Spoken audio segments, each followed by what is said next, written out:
BPSC TRE 3.0 के अभ्यर्थी लगभग 4 महीने से जो है हड़ताल पर है। अपनी मांगों को लेकर ये लगातार आंदोलन करते रहे हैं।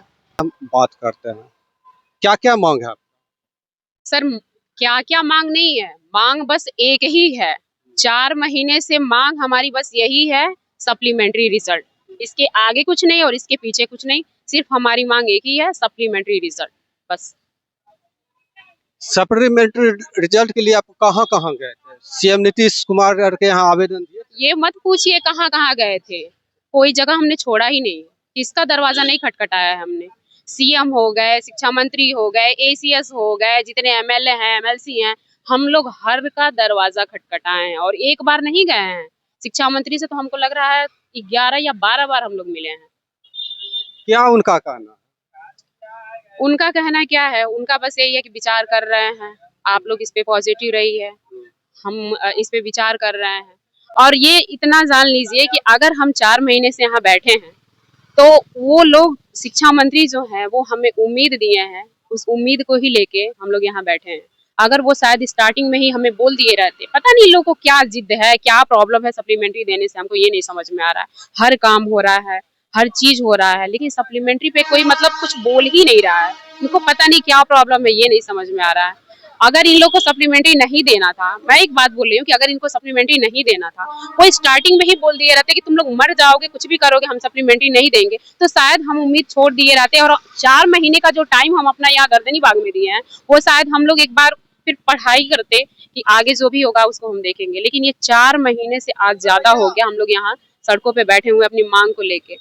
प्रॉब्लम ये है कि जिसके पास भी हम जाते हैं अपनी मांग को रखते हैं कि हमारी ये बात है, आज तक कोई ऐसा नहीं है जो ये बोला है कि आपकी मांग गलत है। सब बोलते हैं मांग जेन्युइन। अगर मांग जेन्युइन है, हमारी मांग सही है, तो फिर मांग पूरी क्यों नहीं हो रही है? फिर मांग क्यों नहीं पूरी हो रही है? सरकार की गलत नीतियों की दिक्कत कहाँ है? दिक्कत हमारे में नहीं कुछ है, सरकार की नीतियां गलत है। ये बताइए, 87,774 पे वैकेंसी निकली। कोई भी बच्चा अगर फॉर्म भरता है तो वो यही देख के भरता है कि नंबर ऑफ सीट कितने हैं, वैकेंसी कितनी आ रही है। उसके अकॉर्डिंग हमने प्रिपरेशन किया, एग्जाम दिया। एग्जाम देने के बाद से इतना पेपर का जो लेवल है, पेपर का लेवल भी ऐसा नहीं है कि बहुत नॉर्मल सा पेपर आता है। मैं इंग्लिश की स्टूडेंट हूँ और इंग्लिश का जो पेपर आया था ना, वो नेट जेआरएफ लेवल तक का पेपर था। उस पेपर को फेस करके मैं जनरल में, मतलब जनरल में फीमेल में आती हूँ, तो उसमें मेरा 71 नंबर, जितना फीमेल के कट ऑफ गया है जनरल फीमेल का, मेरा 71 नंबर है। ये बताइए, उतना नंबर, उतना पेपर टफ फेस करने के बाद भी मेरा उतना नंबर मैं लाई हूँ, कट ऑफ के बराबर हूँ, और जॉब नहीं होगा तो कैसा लगेगा? हमारा तो उम्मीद हर चीज लगा कि अब जिंदगी में कुछ कर ही नहीं पाएंगे। और सबसे बुरा ये लगता है कि उतना ही नंबर पाके एक बच्चे को आपने ज्वाइनिंग करा दिया, वो बोर्ड पे जाएगा और हम लोग यहाँ रोड पे खड़े हैं।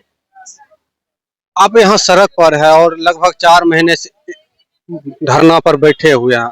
इस बीच आपका पढ़ाई लिखाई का क्या? पढ़ाई लिखाई का क्या है? पढ़ाई लिखाई एकदम जीरो हो गया है। और हम क्यों पढ़े? मैं ये बोलना चाहती हूँ कि हम क्यों पढ़े, कब तक पढ़े? जिंदगी भर पढ़ते ही रहे, टीआरई ही देते रहे। संघर्ष के साथ साथ पढ़ाई भी तो अनिवार्य है। संघर्ष किए हैं सर, बिना संघर्ष के कट ऑफ के बराबर थोड़ी ना पहुंचेंगे। और हम सरकार से ये थोड़ी ना कह रहे हैं कि हम एग्जाम नहीं दिए, आप हमको फ्री का जॉब दे दो।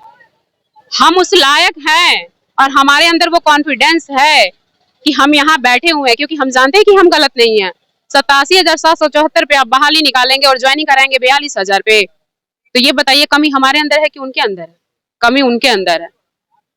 आखिर में मैं एक सवाल मतलब करना चाहती हूँ कि जब 87,774 पद निकाले, फिर आप उसको फुलफिल क्यों नहीं किए? आपने तो 21 या 22,000 सीट पहले ही बचा लिया।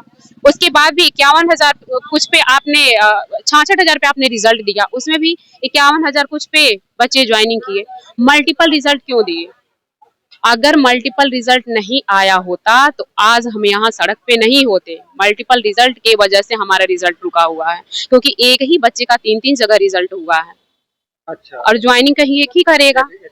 जब बीपीएससी का नोटिफिकेशन, जब हम लोगों ने फॉर्म भरा था, तो बीपीएससी की तरफ से नोटिफिकेशन जो आया था उसमें प्रेफरेंस मांगा गया था कि अगर आप 3 में फॉर्म भर रहे हैं और तीनों में आपका रिजल्ट होता है तो आप किसको प्रीफर करेंगे, किसको प्रेफरेंस देंगे? जब प्रेफरेंस मांगा गया था कि अगर आप 3 में फॉर्म भर रहे हैं और तीनों में आपका रिजल्ट होता है, तो आप किसको प्रीफर करेंगे, किसको प्रेफरेंस देंगे? जब प्रेफरेंस मांग लिया गया है तो फिर मल्टीपल रिजल्ट क्यों दिया गया? और अगर मल्टीपल रिजल्ट दिया भी गया है तो मल्टीपल डीवी क्यों, मल्टीपल काउंसलिंग क्यों, किस लिए?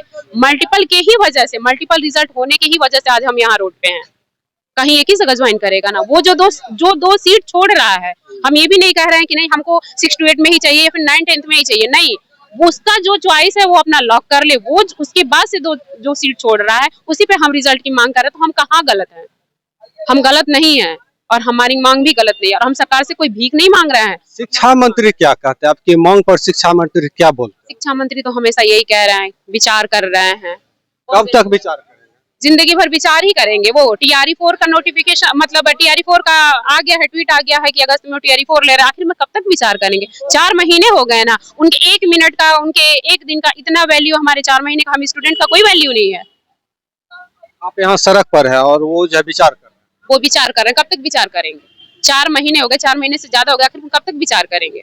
विचार से काम तो चलने वाला है नहीं, हमें तो हमारा रिजल्ट चाहिए, और हम रिजल्ट लिए बिना जाएंगे भी नहीं यहाँ से। अगर वो लोग जिद्दी है ना तो हम लोग महाजिद्दी है, क्योंकि हम लोग आर पार की लड़ाई है, क्योंकि हम गलत नहीं है, हमारी मांग गलत नहीं है, और हमारा हक ऐसे नहीं कोई मार सकता है। मांग लेकर ही जाएंगे, बिल्कुल लेके जाएंगे। तो ये आपके मतलब कि कितना वैसे अभ्यर्थी होंगे जैसे जिनको रिजल्ट जो है? सर हमारे साथ कम से कम 5-6 हजार लोग हैं, 6 हजार लोग हैं। और रही भीड़ की बात, तो जिस दिन CM आवास का घेराव हुआ था, शिक्षा मंत्री का घेराव हुआ था, उस दिन आप भीड़ हमारी देखे होंगे कि हमारी संख्या कितनी है। तो आपका जो है मतलब कई साथी भूख हड़ताल पर भी है, और अगला कदम जो है, अगला कदम मतलब सरकार का आगे बिहार विधानसभा का चुनाव भी है, और एग्जाम सिर्फ हमारा ही नहीं है, एग्जाम उनका भी है, और उनका एग्जाम भी नजदीक ही आ गया है, तो एग्जाम में हम लोग भी दिखाएंगे कि रिजल्ट कैसा है। सरकार के एग्जाम, बिल्कुल, उनका भी एग्जाम 5 साल में आता है ना, तो हम भी बताएंगे कि एग्जाम क्या होता है, पेपर क्या होता है, और उसके बाद से रिजल्ट क्या आता है, हम लोग भी बताएंगे। और हमारे जो भैया लोग और जो बहनें हमारे साथ भूख हड़ताल पे हैं, इनमें से अगर किसी को भी कुछ होता है ना, तो उसकी जिम्मेदारी, उसके जिम्मेदार ये सरकार होगी। यहाँ पर आप भूख हड़ताल पर है, और यहाँ पर जब प्रशासन का स्तर से आप लोग को कोई सुविधा? किसी तरह का कोई सुविधा नहीं है, हम लोग रात में यही रुकते हैं, ऐसे ही रुकते हैं। लेकिन इन लोगों को शर्म नहीं आ रही है कि हम लड़कियां होके रात में यहाँ रुक रहे हैं, 24 घंटे यहाँ पे हैं, कितनी तरह की दिक्कतों का सामना करना पड़ता है, ये कोई छुपी हुई बात नहीं है कि एक लड़की के साथ कितनी तरह की प्रॉब्लम होती है, अपना घर छोड़ के। बगल में तो थाना पुलिस भी है, तो वो लोग को हिफाजत में नहीं, कोई कोऑपरेट नहीं होता है, कोई कोऑपरेट नहीं होता। सबसे मेन बात है कि हम अपनी फैमिली को छोड़ के अकेले यहाँ पे बिना गार्जियन के हम यहाँ पे हैं, रोड पे बैठ रहे हैं, दिन रात यहाँ काट रहे हैं, क्यों? इनको नहीं समझ में आ रहा है, इनके अंदर इंसानियत नाम की लग रहा है चीज ही नहीं है, कि इनको हमारा दर्द नहीं दिखाई देता। हम यहाँ गर्दनी बाकी सड़कों पे शौक से नहीं बैठे, हमें शौक नहीं लगा है, यहाँ जो भी बैठा है वो इतना मजबूर है, उसकी मजबूरी यहाँ बैठने पे मजबूर की हुई है। आज देश के प्रधानमंत्री नरेंद्र मोदी पटना भी आ रहे हैं और काफी सौगात भी देंगे, क्या आपको लगता है कि वो आपकी समस्या को समाधान करेंगे? समझना चाहिए सर, मैं ये बोलना चाहती हूँ कि समझना चाहिए। ये लोग नेता मंत्री बन जाते हैं तो क्या ये लोग इंसान नहीं रहते हैं? मतलब आम जनता के स्टूडेंट की कोई वैल्यू ही नहीं है। मैं बता देना चाहती हूँ कि हम इनसे नहीं हैं, ये हमसे हैं। हम लोग इनको चुनते हैं तब ये वहां पहुंचे हैं, अपने मन से नहीं पहुंच गए हैं।